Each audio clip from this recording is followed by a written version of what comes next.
शुक्लाम्बरधरं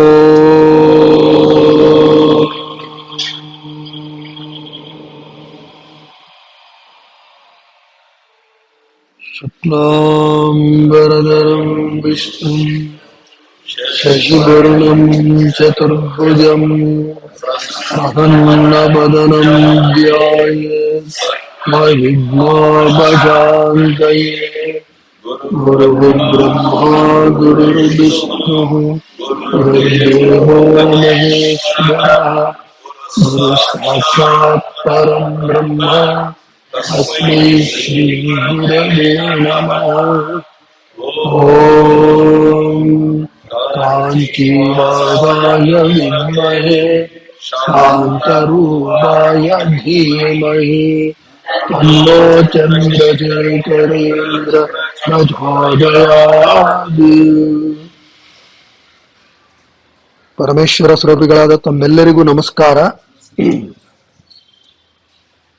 ಪತಂಜಲಿ ಯೋಗ ಸೂತ್ರಗಳು ವಿಭೂತಿ ವಾದದ ಬಗ್ಗೆ ನಾವು ವಿಚಾರ ಮಾಡ್ತಾ ಇದ್ವಿ. ಎಂದಿನಂತೆ ನಮ್ಮ ಕಾಲ್ಪನಿಕ ಶಿಷ್ಯ ಅರ್ಜುನ ಬಂದು ಕೂತ. ಗುರುಗಳೇ ಹೇಳ್ಬಿಟ್ರು, ಅರ್ಜುನ ನೀನ್ ನನಗೇನು ಎಕ್ಸ್ಪ್ಲನೇಷನ್ ಕೊಡೋದು ಬೇಕಾಗಿಲ್ಲ, ನೀನೇನು ವಿವರಣೆ ಕೊಡಬೇಡ, ನಾನೇ ಹೇಳ್ಬಿಡ್ತೀನಿ. ಕಳೆದ ಬಾರಿ ಹೇಳಿದ್ದನ್ನ ನೀನೇನು ಅಭ್ಯಾಸಕ್ಕೆ ಹಚ್ಚಿರಲ್ಲ,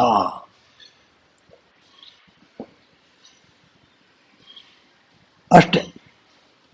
ಕಳೆದ ಬಾರಿದ ಉಪನ್ಯಾಸದಲ್ಲಿ ನಿನಗೆ ಖಚಿತವಾಗಿ ನೆನಪಿರತಕ್ಕಂಥದ್ದು ಅಂಶ ಏನಪ್ಪಾ ಅಂತ ಹೇಳಿದ್ರೆ, ಇವತ್ತು ಬರಬೇಕು ಅಂತ ಹೇಳಿದ್ದಿದ್ದು. ಅದನ್ನ ನೆನಪಿಟ್ಕೊಂಡು ಬಂದಿದೀಯಾ? ಅಷ್ಟಕ್ಕೆ ನಾನು ಸಂತುಷ್ಟನಾಗಿದ್ದೀನಿ. ಆದರೆ ಇವತ್ತು ವಿಶೇಷ ಏನಪ್ಪಾ ಅಂತ ಹೇಳಿದ್ರೆ,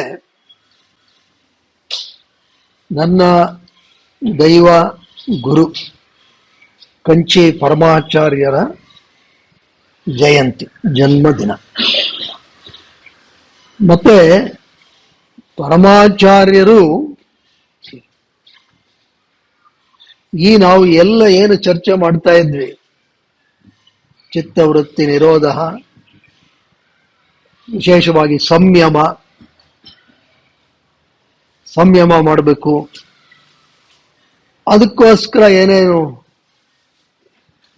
ಸಾಧನೆ ಮಾಡಬೇಕು, ಇದೆಲ್ಲ ಚರ್ಚೆ ಮಾಡ್ತಾ ಇದ್ವಿ. ಅದು ಪ್ರಾಯಶಃ ಅದು ಅನುಷ್ಠಾನಕ್ಕೆ ಅಷ್ಟೊಂದು ಹಿತವಾಗಿಯೂ ಸುಖಕರವಾಗಿಯೂ ಇರಲಿಲ್ಲ ಅನ್ಸುತ್ತೆ. ಆದರೆ ಪರಮಾಚಾರ್ಯರು ಗುರುಕಾರುಣ್ಯ, ಹಾಗಾಗಿ ಅತ್ಯಂತ ಸುಲಭವಾದಂತಹ ಕ್ಷೇಮಕರವಾಗಿರತಕ್ಕಂತಹ ಮತ್ತೆ ಮನಸ್ಸಿನ ಮೇಲೆ ಬಹಳ ಸುಲಭವಾಗಿ ಪ್ರಭುತ್ವವನ್ನು ಸಾಧಿಸಲಿಕ್ಕೆ ಸಾಧ್ಯವಾಗತಕ್ಕಂತಹ ಒಂದು ಉಪಾಯವನ್ನ ಹೇಳ್ಕೊಟ್ಟಿದ. ಅವರು ನಡೆದಾಡುವ ದೇವರು ಅಂತಲೇ ಖ್ಯಾತರಾಗಿರ್ತಕ್ಕಂಥವರು. ಯಾಕೆಂತ ಹೇಳಿದ್ರೆ, ಸನ್ಯಾಸ ಧರ್ಮದ ಎಲ್ಲ ಮಜಲುಗಳನ್ನ ಕಟ್ಟುನಿಟ್ಟಾಗಿ ಪಾಲಿಸಿದವಂತವರು ಕಂಚಿ ಪರಮಾಚಾರ್ಯ. 68ನೇ ಪೀಠಾಧಿಪತಿಗಳಾಗಿದ್ದವರು, ಶತಾಯುಷಿಗಳು. ಅವರು ಕೊಟ್ಟಂತಹ ಮಾರ್ಗವನ್ನು ನಾವು ಈಗ ಚರ್ಚೆ ಮಾಡೋಣಪ್ಪ. ಇದಕ್ಕೂ ಪತಂಜಲಿ ಯೋಗ ಸೂತ್ರಕ್ಕೂ ಅತ್ಯಂತ ನಿಕಟ ಸಂಬಂಧ ಇದೆ.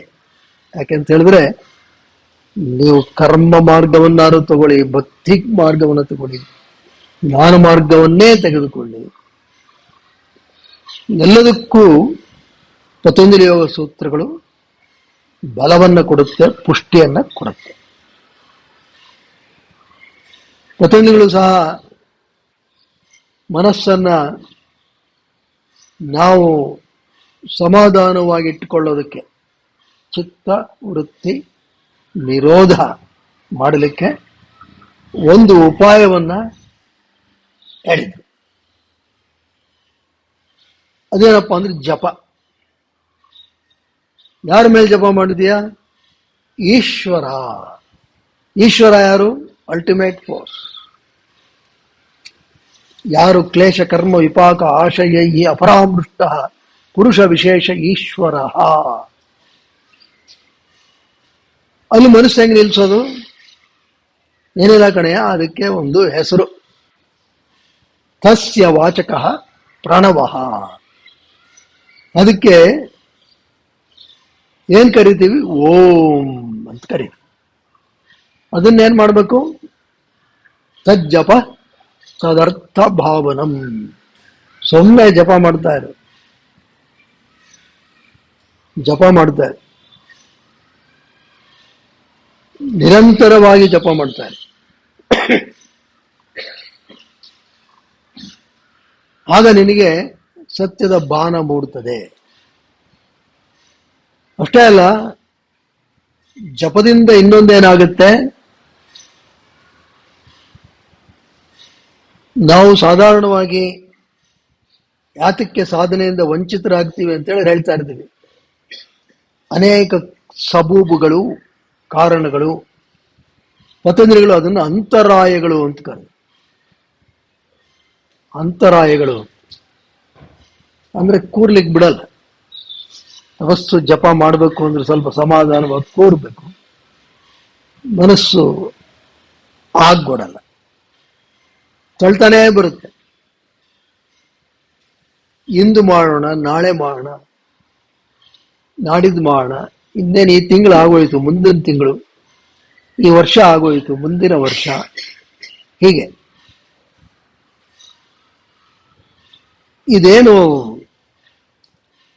ಯೌವನದಲ್ಲಿ ಈ ಮಾತುಗಳು ಬರುತ್ತೆ ಅಂತಿಲ್ಲ, ವೃದ್ಧಾಪ್ಯದಲ್ಲೂ ಇದೇ ಮಾತು ಬರುತ್ತೆ.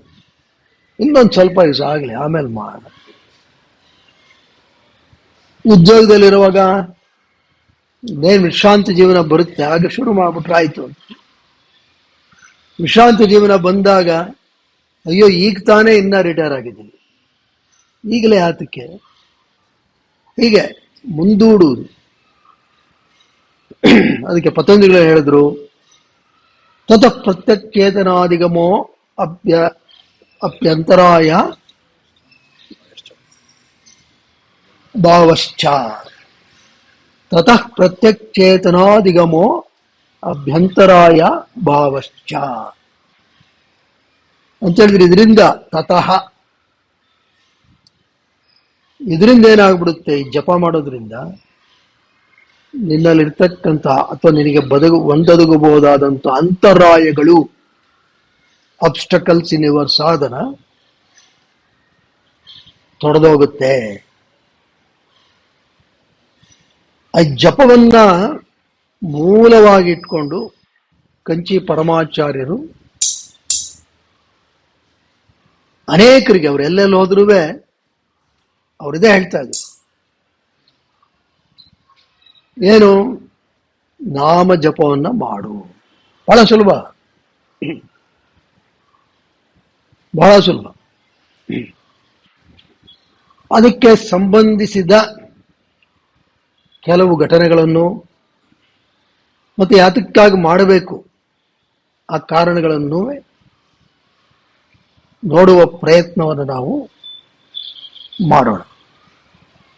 ಈ ಒಂದು ಜಪ ಬಹಳ ಮಹಿಮಾನ್ವಿತವಾಗಿರ್ತಕ್ಕಂಥದ್ದು. ಅದು ನೋಡ್ಲಿಕ್ಕೆ ಬಹಳ ಸುಲಭ ಅನ್ಸುತ್ತೆ, ಆದರೆ ನಾವು ಅಭ್ಯಾಸಕ್ಕೆ ಕೂತಾಗ ಗೊತ್ತಾಗುತ್ತೆ ಇದು ಯೋಗದ ಎಲ್ಲ ಸಾಧನಾ ಕ್ರಮಗಳು ಇದರಲ್ಲಿ ಒಳಗೊಂಡಿದೆ ಅಂತ.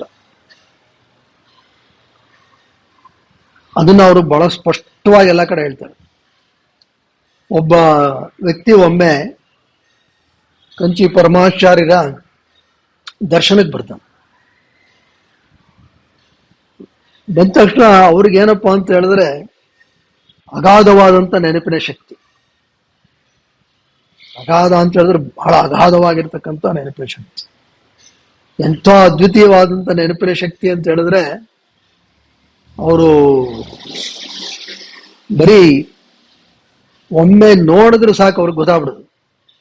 ಆಮೇಲೆ ಯಾವತ್ತೋ 25-30 ವರ್ಷ ಆದ್ರೂ ನೆನಪಿಟ್ಕೊಳ್ಳೋದು. ನಾವು ಸುಮ್ಮನೆ ಅಂತ ಒಂದು ಘಟನೆಯನ್ನ ಮೆಲುಕು ಹಾಕಿ ಆಮೇಲೆ ಮುಂದುವರಿಯೋದು. ಈಗ ನೆನಪಿಗೆ ಬರ್ತಾ ಇದೆ, ಒಮ್ಮೆ ಅವರು Madras institute of technology, Madras, ಅಲ್ಲಿ ವಾಸ್ತವ್ಯ ಹೂಡಿದ್ರು. ಅಲ್ಲಿ ವಾಸ್ತವ್ಯ ಹೂಡಿದ್ರು ಅವ್ರೇನು ಕಾಲೇಜು ಗೆಸ್ಟ್ ಹೌಸ್ ಅಂತ ಹೋಗ್ತಿರ್ಲಿಲ್ಲ. ಅಲ್ಲಿ ಯಾವುದೋ ಒಂದು ಗುಡಿಸಲು ಹಾಕ್ಕೊಡೋರು, ಅಲ್ಲಷ್ಟೇ ಅವರು ವಾಸ. ಎಲ್ಲೋದ್ರು ಅಷ್ಟೇ, ಪಕ್ಕದಲ್ಲಿ ಅರಮನೆ ಇದ್ರೂ ಇವರು ಗುಡಿಸಲು ವಾಸಿಗಳೇ ಅಥವಾ ಒಂದು ದನದ ಕೊಟ್ಟಿಗೆ ಅಲ್ಲಿದ್ರು. ಅಲ್ಲಿ ಒಬ್ಬ ವಿದ್ಯಾರ್ಥಿ ಬಂದ, ಅವಾಗೇನೋ ಯುವಕ. ಇವರು ಅನುಗ್ರಹ ಭಾಷಣ ಆದ್ಮೇಲೆ, ಪೂಜೆ ಆದ್ಮೇಲೆ ತೀರ್ಥ ಪ್ರಸಾದ ಕೊಡ್ತಾ ಇದ್ರು. ಅವನಿಗೂ ತೀರ್ಥ ಪ್ರಸಾದ ಕೊಟ್ಟರು, ವಿಭೂತಿ ಕೊಟ್ಟರು. ಆಮೇಲೆ ತಕ್ಷಣ ನಿಂತ್ಕೊಂಡ್ರು.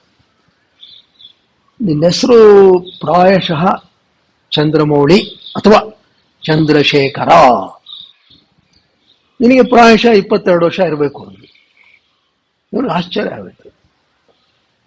ಅರೆ ಹೌದು ಮಹಾ ಪೆರಿಯವ, ನಿಜ ನೀವು ಹೇಳ್ತಾ ಇರೋದು. ನನ್ನ ಹೆಸರು ಚಂದ್ರಮೌಳಿ, ನನಗೆ 22 ವರ್ಷ ವಯಸ್ಸು. ನಾನು ಇದೇ ಮೊದಲು ತಮ್ಮನ್ನು ಕಾಣ್ತಾ ಇರೋದು. ನಿಮಗೆ ಹೇಗೆ ಗೊತ್ತು? ಬಹಳ ವಿನಯದಿಂದ ಕೇಳಿದ.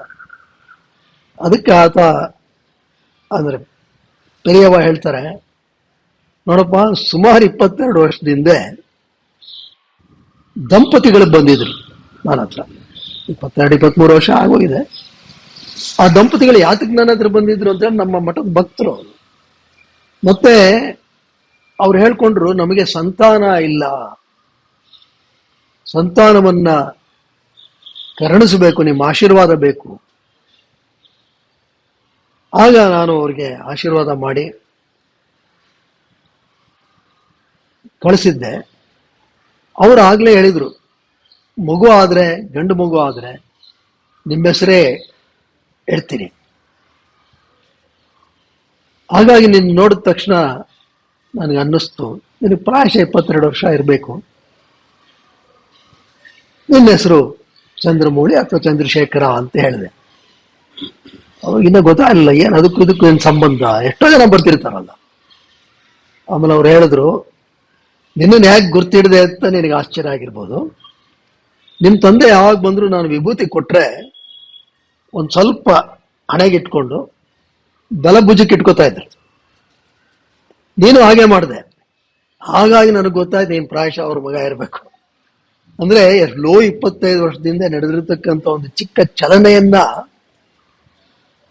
ಅವರು ಇಲ್ಲಿ ಈ ಘಟನೆಗೆ ಹೊಂದಿಸಿ, mapping that is not easy.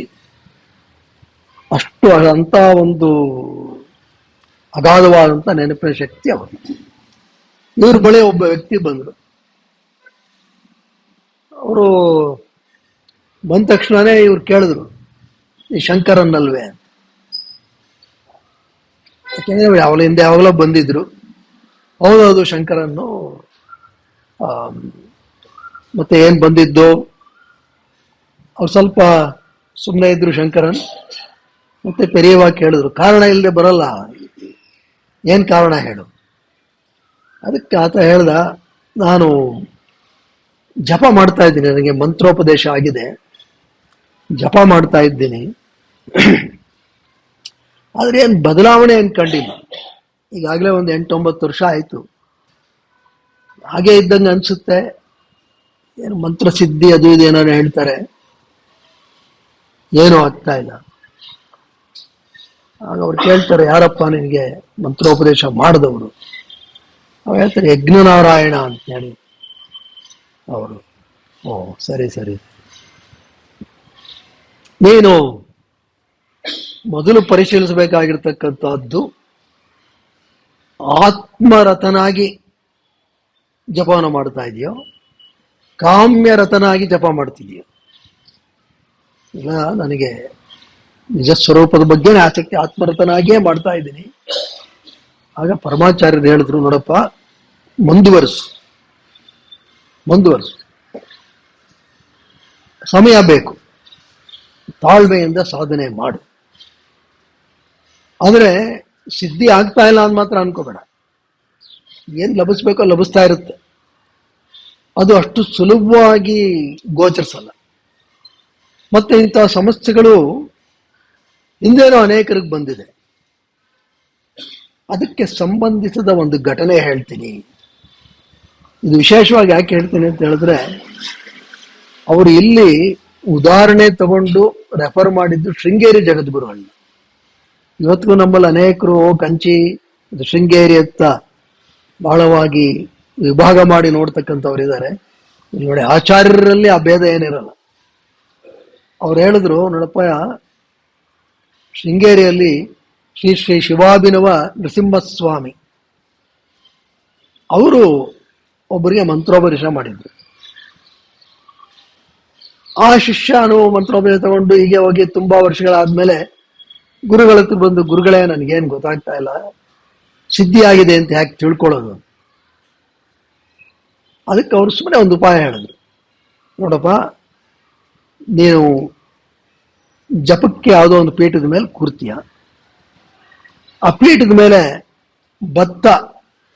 ಭತ್ತದ ಕಾಳುಗಳನ್ನು ಹರಡಿ, ಅದರ ಮೇಲೆ ಒಂದು ಬಟ್ಟೆ ವಸ್ತ್ರ ಹರಡಿ, ಅದರ ಮೇಲೆ ಕೂತು ನೀನು ಜಪವನ್ನ ಮಾಡು. ಜಪದಿಂದ ಎದ್ದಾಗ ಆ ಅರಳಿ ಏನ್ ಹೇಳ್ತಾರೆ, ಅದು ಅರಳಂತಾಗಿರ್ಬೇಕು.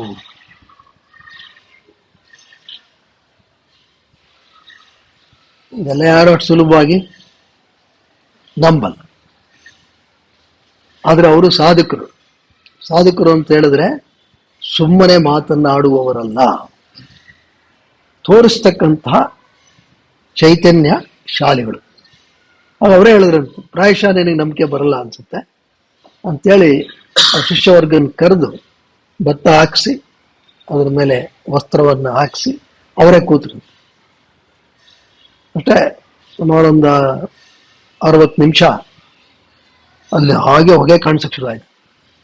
ಆಮೇಲೆ ಅವರೆದ್ದು ತೋರಿಸಿದ್ರಂತೆಲ್ಲ ಅರಳಾಗೋಗಿತ್ತು. ಅಂದ್ರೆ ಇದಕ್ಕೋಸ್ಕರ ಮಾಡಬೇಕು ಅಂತಲ್ಲ, ಆದ್ರೆ ನಾವು ತಿಳ್ಕೊಬೇಕಾಗಿರ್ತಕ್ಕಂಥದ್ದೇನಪ್ಪ ಅಂತ ಹೇಳಿದ್ರೆ, ಇಂತಹ ಸಾಧನೆಗಳಿಗೆ ಸ್ವಲ್ಪ ಸಮಯ ಬೇಕು.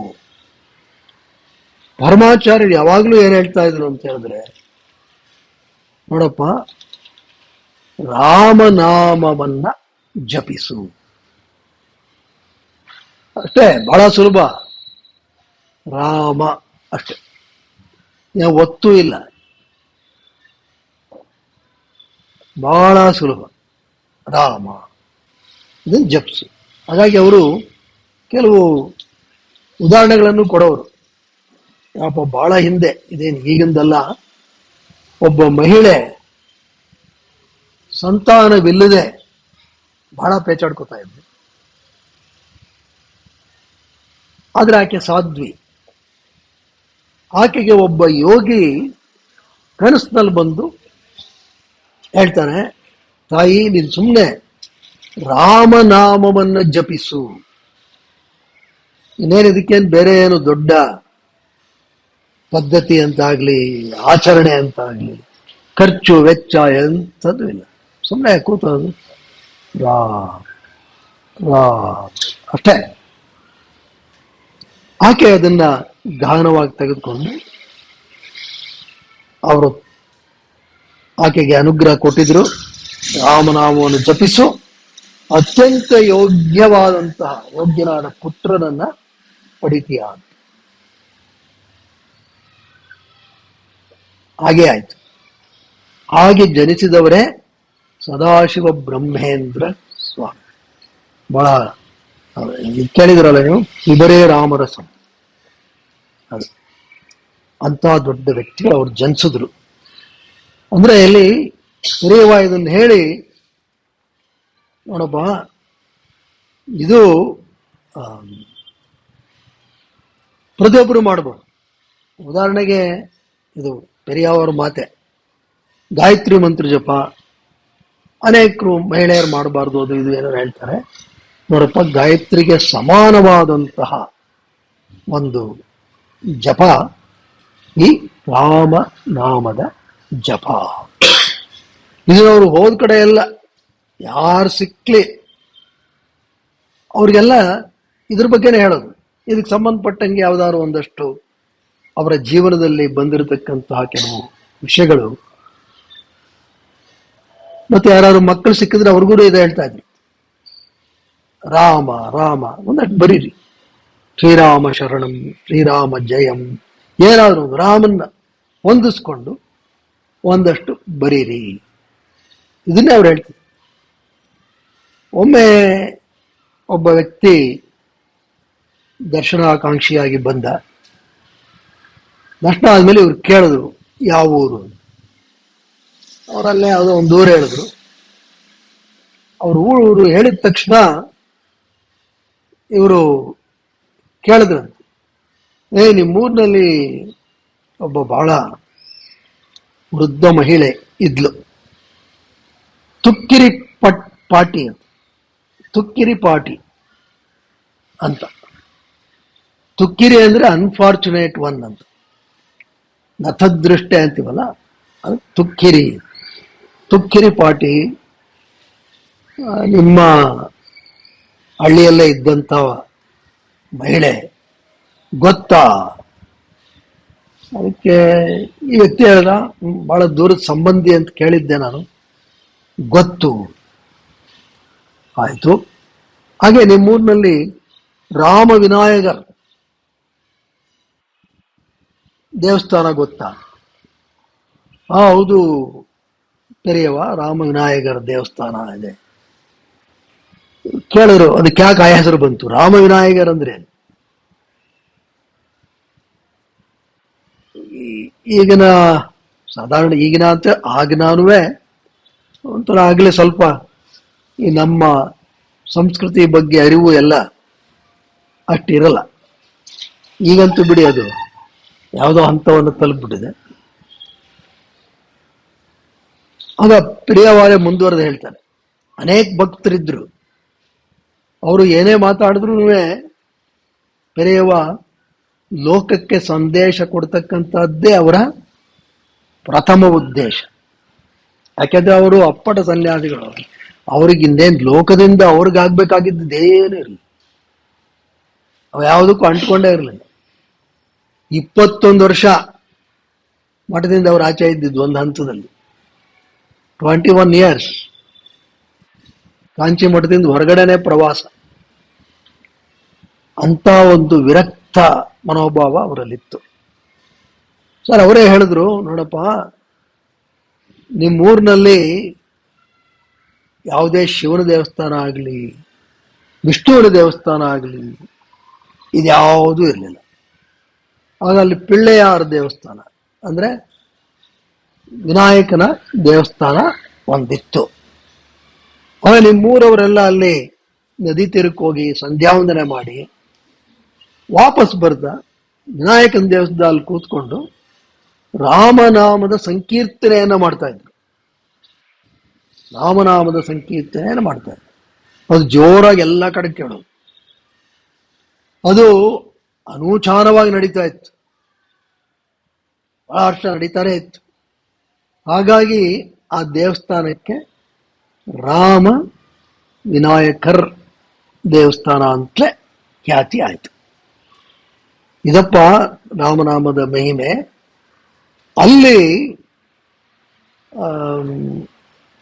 ಒಬ್ಬ ಮಹಿಳೆ ಇದ್ಲು. ಆಗಿನ ಕಾಲದಲ್ಲಿ ಚಿಕ್ಕ ವಯಸ್ಸಿನಲ್ಲೇ ಮದುವೆ ಮಾಡಿಬಿಡೋರು. ಈ ಹೆಣ್ಮಗಳಿಗೆ ಪ್ರಾಯಶಃ 7-8 ವರ್ಷ ಇದ್ದಾಗ ಮದುವೆ ಮಾಡಿಬಿಟ್ರು. ಮದುವೆ ಆಯಿತು. ಮದುವೆ ಆಗಿ 1-2 ವರ್ಷದಲ್ಲೇ ಆ ಪತಿರಾಯ ತೀರ್ಕೊಂಡ್ರು. ಅಂದ್ರೆ ಈಕೆಗೆ ಪಾಪ ವೈದವ್ಯ ಬಂದು ಅದಕ್ಕೆ. ಆಗಿನ ಕಾಲದಲ್ಲಿ ಸ್ವಲ್ಪ ಸಾಮಾಜಿಕ ಕಟ್ಟಳೆಗಳು ಬಹಳ ಅಸಹ್ಯಕರವಾಗಿಯೂ ಕಠಿಣವಾಗಿಯೂ ಇತ್ತು. ಸೊ ಈಕೆ ಎಲ್ಲೂ ಹೊರಗಡೆ ಹೋಗೋಂಗಿಲ್ಲ, ಮನೆ. ಕೊನೆಗೆ ಊರ ಹೊರಗಡೆ ಒಂದು ಯಾವುದೋ ಒಂದು ಚಿಕ್ಕ ಗುಡಿಸ್ಲಾಕೊಂಡು ಈಕೆ ಜೀವನ ಮಾಡಕ್ ಶುರು ಮಾಡುತ್ತೆ. ಈಕೆ ನತದೃಷ್ಟತೆಯನ್ನು ನೋಡಿ ಊರವರೆಲ್ಲ ತುಕ್ಕಿರಿ ಪಾಟಿ ಅಂತ ಈಕೆಗೆ ಹೆಸರು. ತುಕ್ಕಿರಿ ಅಂತ ಹೇಳಿದ್ರೆ ನತದೃಷ್ಟ ಮಹಿಳೆ.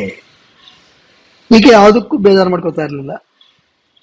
ತನ್ನಷ್ಟಕ್ಕೆ ತಾನು ಕೆಲಸ ಮಾಡೋದು, ತನ್ನ ದೇಹದ ಉಳಿವಿಗಾಗಿ ಎಷ್ಟು ಬೇಕೋ ಅಷ್ಟು ಸಂಪಾದನೆ, ಅಷ್ಟು ಆಹಾರ, ಅಷ್ಟೆ. ಮಿಕ್ಕಾಗೆ ಗುರುತಿನಿಂದ ಆಚೆನೆ ಹೋಗ್ತಿರ್ಲಿಲ್ಲ, ಆರಾಮಾಗಿ ಇದ್ದು. ಏನು ಮಾಡ್ತಾ ಇದ್ಲು ಅದು ಮುಖ್ಯ. ಆಕೆ ನಿರಂತರವಾಗಿ ರಾಮನಾಮ ಜಪವನ್ನ ಮಾಡ್ತಾ ಇದ್ಲು. ಆಕೆಗೆ ಇದು ಯಾವುದು ಹಿನ್ನೆಲೆ ಇಲ್ಲ. ಆ ಊರಿನಲ್ಲಿ ಯಾರೋ ರಾಮ ಸಂಕೀರ್ತನೆ ಮಾಡ್ತಾ ಇದ್ರು, ಅದರಲ್ಲಿ ಈಕೆಗೆ ಆ ಸಾರ ಗೊತ್ತಾಯ್ತು, ರಾಮ ಅಷ್ಟೆ. ಅದಕ್ಕೆ ಏನಪ್ಪ ಅಂತ ಹೇಳಿದ್ರೆ ಗುರುಸ್ತಲ್ಲಿ ಕೂತ್ಕೊಳ್ಳೋದು ಅಷ್ಟೇ. ಅವಳದು ಒಂದು ಚಿಕ್ಕ ಪುಟ್ಟ ಏನೋ ಒಂದು ಕೆಲಸ ಎಷ್ಟು ಬೇಕೋ ಅಷ್ಟು ಮಾಡಿ, ಮಿಕ್ಕ ಎಲ್ಲ ಸಮಯದಲ್ಲೂ ಕೂತು ರಾಮ ರಾಮ ಅಷ್ಟೆ, ಬೇರೆ ಏನೇನಿಲ್ಲ. ಇದೇ ಆಕೆ ಮಾಡ್ತಾ ಇದ್ದೀನಿ. ಇದು ಕೆಲವರಿಗೆ ಸ್ವಲ್ಪ ಈಕೆ ಆ ತೇಜಸ್ಸು ಎಲ್ಲ ಕಂಡು ಸ್ವಲ್ಪ ಏನೋ ಇರಬೇಕೇನೋ ಅನ್ನಿಸ್ತಾ ಇತ್ತು. ಒಂದು ಹಂತದಲ್ಲಿ ಕೆಲವರು ಅನ್ಯಥಾ ಭಾವದಿಂದ ಯುವಕರು ಈಕೆ ಗುಡಿಸಲಿಗೆ ಪ್ರವೇಶ ಮಾಡಕ್ಕೆ ಪ್ರಯತ್ನ ಪಡ್ತಾರೆ. ಈಕೆ ಕೂತಿರ್ತಾಳೆ, ರಾಮ್ ರಾಮ್. ಅವ್ರಿಗೆ ಹೆಜ್ಜೆ ಇಡಕ್ಕೆ ಆಗ್ಲಿಲ್ಲ ಅಂತ, ಅಷ್ಟು ಬಿಸಿ. ಅಂದ್ರೆ ಅವರು ಒಳಗಡೆ ಹೋಗಕ್ಕೆ ಆಗ್ಲಿಲ್ಲ. ಆ ರಕ್ಷಣೆ, ಆ ತಪ ಆಕೆಗೆ ಲಭ್ಯ ಆಗಿತ್ತು. ಕೆಲವರು ಊರವರು ಸ್ವಲ್ಪ ಎಣಿಕೆ ನೋಡೋರಂತೆ ಕಿಂಡಿನಲ್ಲೆಲ್ಲ, ಏನ್ ಮಾಡ್ತಾಳೆ ಈಕೆ ಅಂತ. ರಾಮನಾಮದ ಜಪ ನಿರಂತರವಾಗಿ, ಬೇರೆ ಇನ್ನೇನಿಲ್ಲ. ಒಮ್ಮೆ ಆ ಊರಿನಲ್ಲಿ ಒಂದು ಕುಟುಂಬ, ಆ ಕುಟುಂಬದ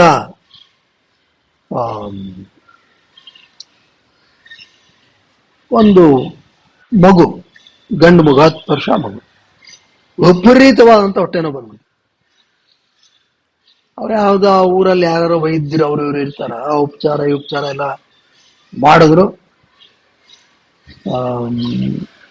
ಏನೇನೇ ಮಾಡಿದ್ರು ಆ ಹುಡುಗನಿಗೆ ಹೊಟ್ಟೆ ನೋವಂತೂ ಕಮ್ಮಿ ಆಗಲೇ ಇಲ್ಲ, ವಾಸಿ ಆಗೋದಿರಲಿ, ಕಮ್ಮಿನೇ ಆಗಲಿಲ್ಲ. ಒದ್ದಾಡ್ತಿದ್ದಾನೆ ಪಾಪ, ಮನೆಯಲ್ಲೆಲ್ಲರೂ ಒದ್ದಾಡ್ತಿದ್ದಾರೆ. ಆಗ ಗಾಬರಿ ಆಯಿತು. ಹಾಗೆ ಅವನೊಬ್ಬ ಒಬ್ಬ ವ್ಯಕ್ತಿ, ನೋಡಿ ನೀವೇನೇನೋ ಪ್ರಯತ್ನ ಮಾಡ್ತಿದ್ದೀರಾ, ಆದ್ರೆ ಈ ತುಕ್ಕಿರಿ ಪಾಟಿ ಅಂತಿದ್ದಾಳೆ, ಆಕೆ ಯಾವಾಗ್ಲೂ ಜಪದಲ್ಲಿರ್ತಾಳೆ. ಹೇಗೂ ಎಲ್ಲ ಕಡೆ ಪ್ರಯತ್ನ ಪಟ್ಟಿದ್ದೀರಾ ನೀವು, ಅಲ್ಲಿಗೆ ಯಾಕೆ ಈ ಮಗುವನ್ನು ಕರ್ಕೊಂಡು ಹೋಗಬಾರದು? ಸರಿ, ಈ ವ್ಯಕ್ತಿನೇ ಕರ್ಕೊಂಡು ಹೋಗ್ತಾನೆ. ಆ ವ್ಯಕ್ತಿ ಬನ್ನಿ ನಾನು ಕರ್ಕೊಂಡು ಹೋಗ್ತೀನಿ ಅಂತೇಳಿ ಆ ತಾಯಿ ಪಾಪ ಮನೇಲಿ ಒದ್ದಾಡ್ತಿರ್ತಾಳೆ. ಈತ ಕರ್ಕೊಂಡು ಹೋಗ್ತಾನೆ ಆ ಮಗುನ. ಕರ್ಕೊಂಡು ಹೋದಾಗ ಆಕೆ ಆ ಮಗುನ ಮಲಗಿಸಿ, ಆಯ್ತಪ್ಪ ಮಲ್ಕೋ ಅಂತೇಳಿ ಕೈಯಲ್ಲಿ ವಿಭೂತಿ ತಗೊಂಡು ರಾಮನಾಮದ ಜಪವನ್ನ ಸತತವಾಗಿ 1 ತಾಸು ಮಾಡ್ತಾರೆ. ಮಾಡಿ ಆ ವಿಭೂತಿಯನ್ನ ಆ ಮಗುವಿನ ಹಣೆಗೆ, ಉದರದ ಭಾಗಕ್ಕೆ ಹಚ್ತಾರೆ. ವಿಭೂತಿ ಲೇಪನ ಆದ ತಕ್ಷಣವೇ ಆತನಲ್ಲಿ ಚೈತನ್ಯ ಬಂದ್ಬಿಡುತ್ತೆ. ಹೊಟ್ಟೆ ನೋವು ಇಲ್ಲ, ಎಂಥದ್ದು ಇಲ್ಲ.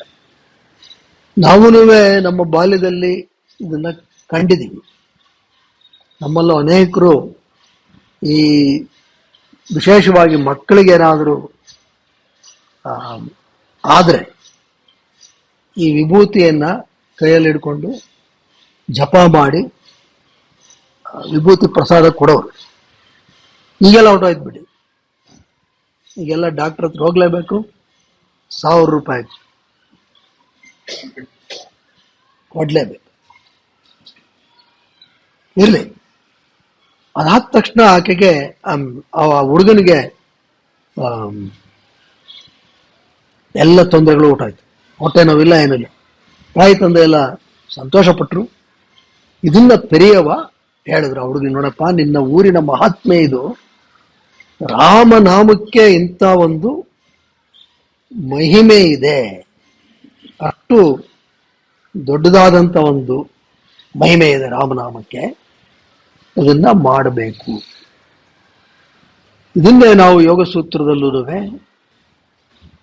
ಪತಂಜಲಿಗಳು ಹೇಳ್ತಾನೆ ಇರ್ತಾರೆ. ನೋಡಪ್ಪ, ಮನಸ್ಸು ಯಾಕೆಂತ ಹೇಳಿದ್ರೆ ಈಗ ರಾಮ ರಾಮ ಮಾತು ಬರೋ ಯಾರಿಗೇ ಆಗ್ಲಿ ಕಷ್ಟವಾಯ್ದು ಅನ್ನಕ್ಕೆ, ಏನೋ ಅಕಾರವೋ ಹಕಾರವೋ ಇದ್ದಿದ್ದಿದ್ರೆ ಕೆಲವು ವೇಳೆ ಅದು ಏನೋ ಅಪಭ್ರಂಶ ಆಗುತ್ತೆ, ಅಥವಾ ಒತ್ತಿದ್ದಿದ್ರೆ ಒತ್ತಕ್ಕಾಗಲ್ಲ.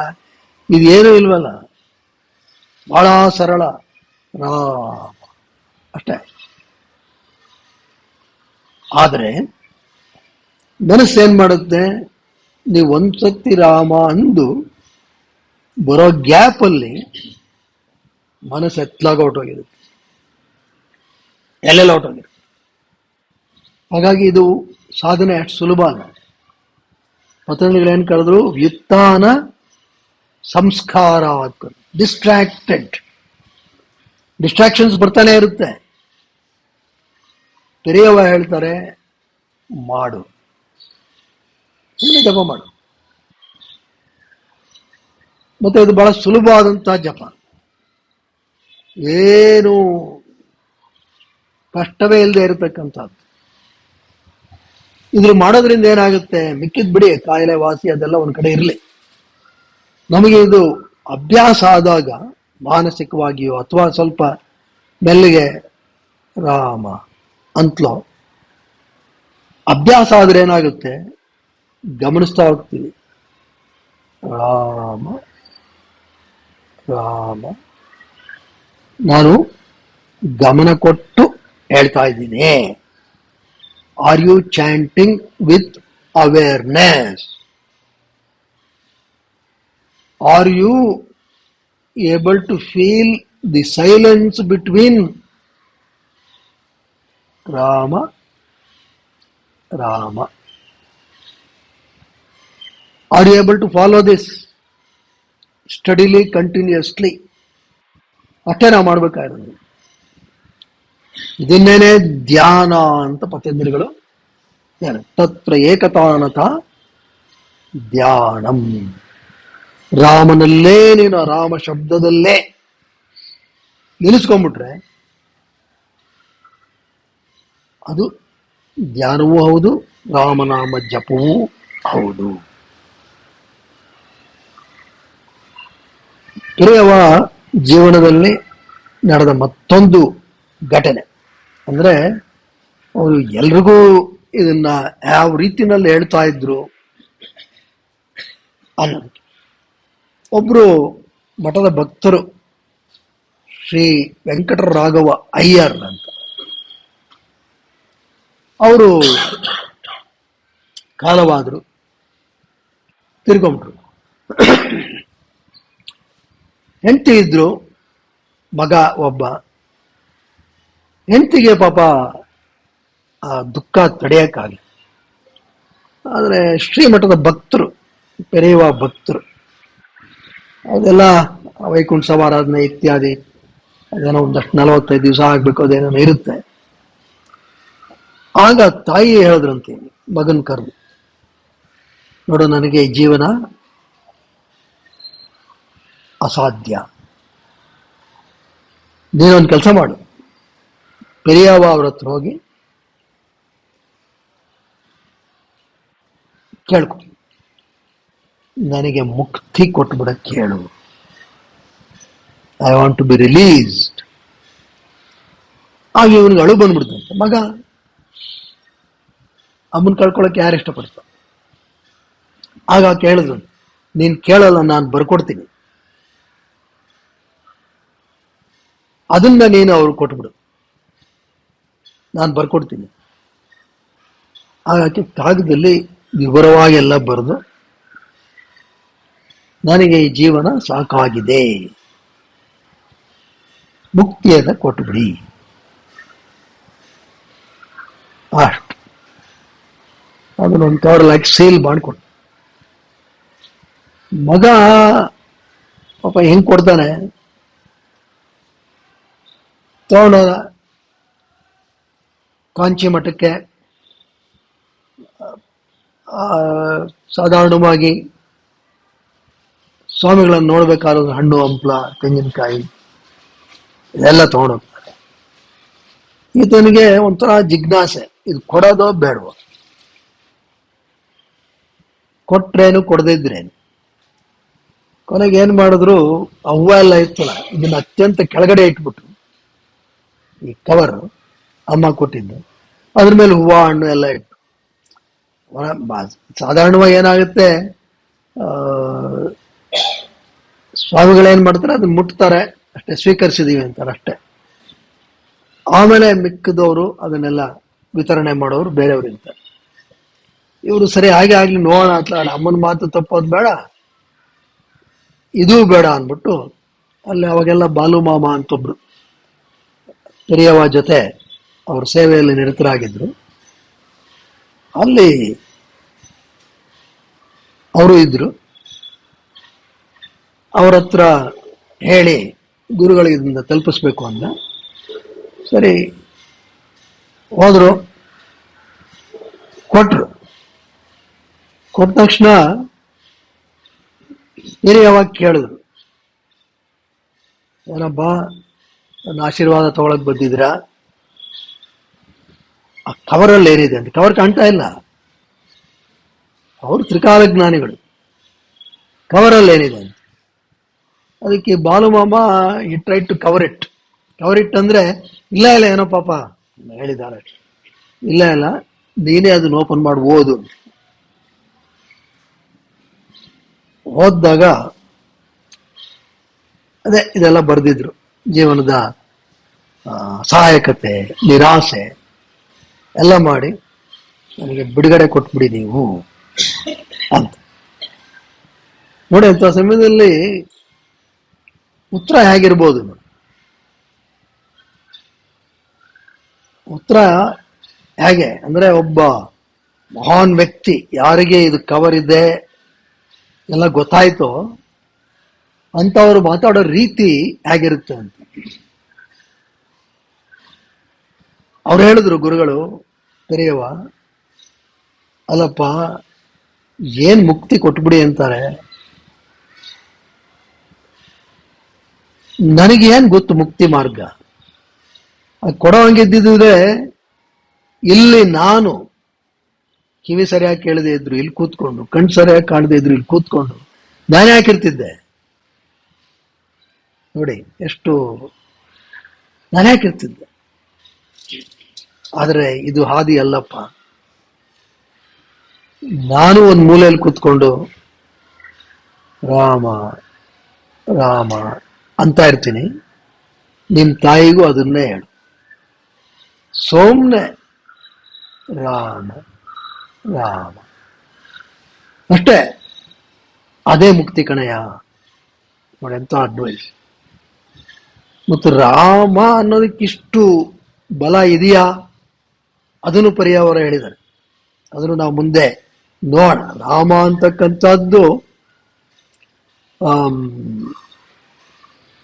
ನಮ್ಮ ಶ್ರೀರಾಮ ಧನುರ್ಧಾರಿ ರಾಮ, ಅವನೊಟ್ಟಕ್ಕೂ ಮೊದಲು ಇತ್ತು ರಾಮ. ವಸಿಷ್ಠರು ರಾಮನಾಮದ ಆ ಒಂದು ಶಕ್ತಿಯನ್ನ ಕಂಡು ದಶರಥ ಪುತ್ರನಿಗೆ ಆ ಹೆಸರು ಕೊಟ್ಟರು. ಯಾಕೆ ಅಂತ ಹೇಳಿದ್ರೆ ಡಿಸರ್ವ್ಸ್ ಅಂತ. ಹಾಗಾಗಿ ನಾವು ರಾಮ ಅಂದಾಗ ನಾವು ಕೇವಲ ಈ ಒಂದು ಧನುರ್ಧಾರಿಯಾದಂತಹ ಅಯೋಧ್ಯಾವಾಸಿ ರಾಮ ಅಂತಲೇ ಅನ್ಕೋಬೇಕಾಗಿಲ್ಲ, ಅನ್ವಯ ಆಗುತ್ತೆ ನಿಜ. It perfectly matches that great personality of ಸಂಪೂರ್ಣ ರಾಮಾಯಣ. ಬಟ್ ಅದು ಮೊದಲು ಇತ್ತು ಅಂತಕ್ಕಂಥದ್ದು ನಮ್ಮ ಗ್ರಹಿಕೆಯಲ್ಲಿ ಇರಬೇಕು. ಮತ್ತೆ ಪೆರೇವ ನಾವು ಕಳೆದ ಬಾರಿನೂ ಒಂದ್ಸತಿ ನೋಡಿದ್ವಿ, ಎಲ್ಲ ಮಕ್ಕಳೆಲ್ಲೇ ಇದ್ರೂ ಕರೆದು ಬಿಟ್ಟು ಅವ್ರಿಗೆಲ್ಲ ಹೇಳೋರು, ರಾಮನ ಹೆಸರು ಬರೀರಿ ಅಂತ. ಸರಿ, ಒಂದ್ ಕಡೆ ಇದೇ ತರ ಆಯ್ತು. ಕರೆದು ಎಲ್ಲರೂ ಹೇಳಿದ್ರು, ಬರೀರಿ. ಬರೆದವ್ರಿಗೆ ಎಷ್ಟು 1,00,000 ಬರೀಬೇಕು, ರಾಮ ಜಯಂ ಅಂತ ಬರೀಬೇಕು. ಬರೆದು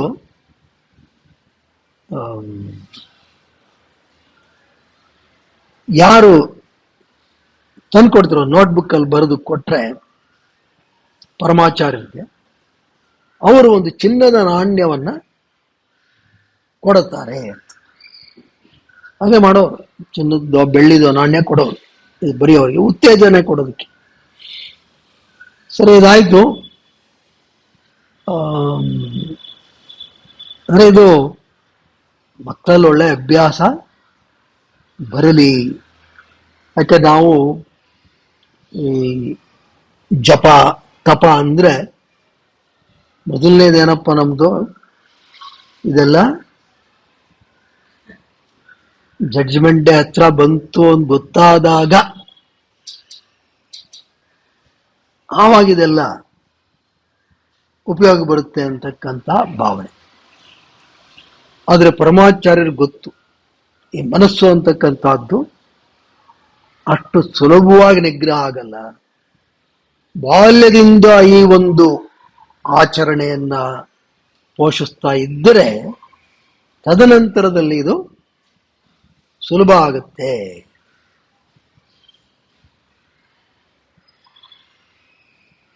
ಆಮೇಲೆ ಅವ್ರಿಗೆ ಸ್ವಲ್ಪ ಎನ್ಕರೇಜ್ ಮಾಡೋದಕ್ಕೆ ಯಾರು ಇದಕ್ಕಿಂತ ಕಮ್ಮಿ ಅಂದ್ರೆ 1/8 12,500 ಬರೀತೀರೋ ಅವರಿಗೆ ಸಿಲ್ವರ್ ಕಾಯಿನ್, 1,00,000 ಬರೆದ್ರೆ ಗೋಲ್ಡ್ ಕಾಯಿನ್, ಈ ತರ ಒಂದು ಯೋಜನೆ ಹಾಕೊಂಡಿದ್ರು. ಒಮ್ಮೆ ಅವರು ಚೆನ್ನೈ ಸಂಸ್ಕೃತ್ ಕಾಲೇಜ್ನಲ್ಲಿ ಅವರು ಅಲ್ಲಿ ಬಿಡಾರವನ್ನು ಹೂಡಿದ್ರು. ಅಲ್ಲಿ ಇದನ್ನೇ ಹೇಳಿದ್ರು,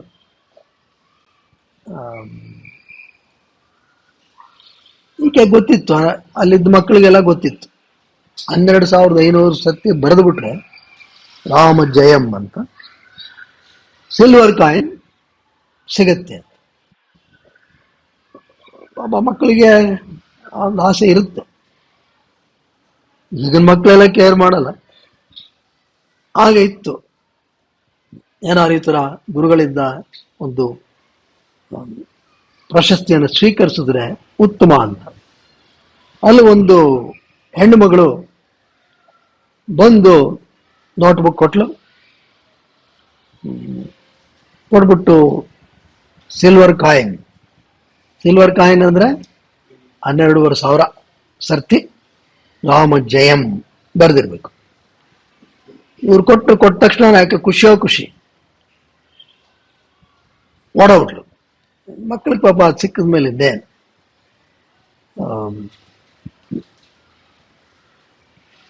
ಮಧ್ಯಾಹ್ನ ಬಂದ್ಲು ಆ ಹುಡುಗಿ. ಬಂದು ಒಂಥರ ಕಣ್ಣೆಲ್ಲ ಕೆಂಪು ಆಗ್ಬಿಟ್ಟಿದೆ, ಅಳ್ತಾ ಇದೆ.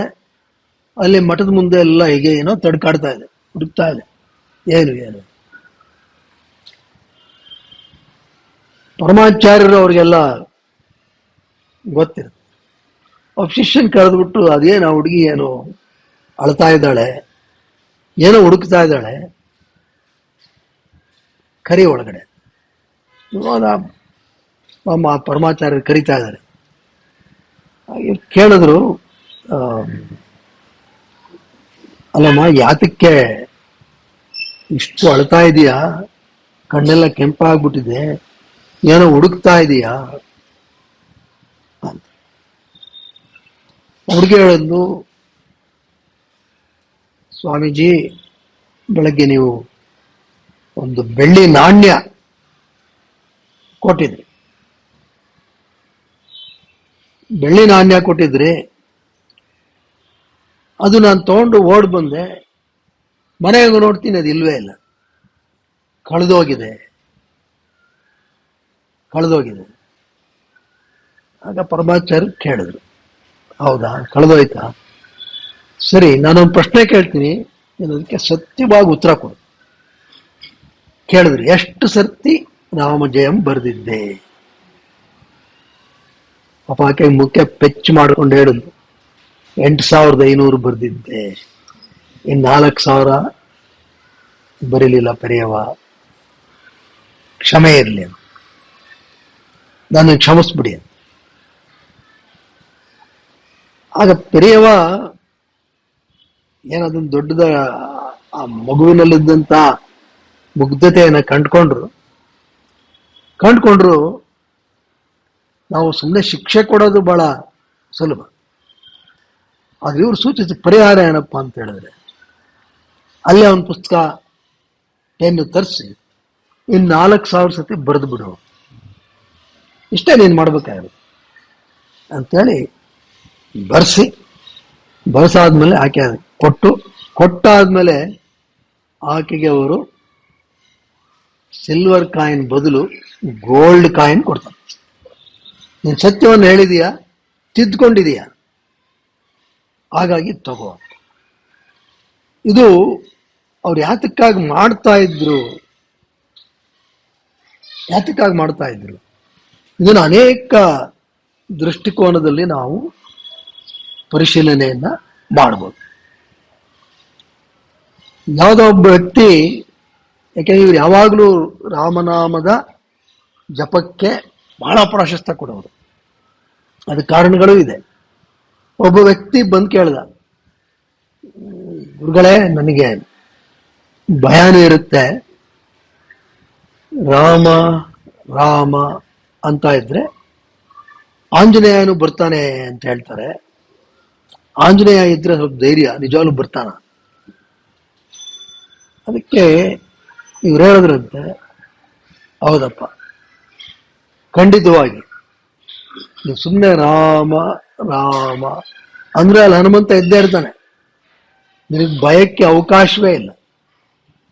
ಆದ್ರೆ ಅಷ್ಟೇ ಅಲ್ಲ, ರಾಮ ಅಂದ್ಮೇಲೆ ಸೀತೆ ಇಲ್ಲದೆ ಇರ್ತಾಳೇನೆ?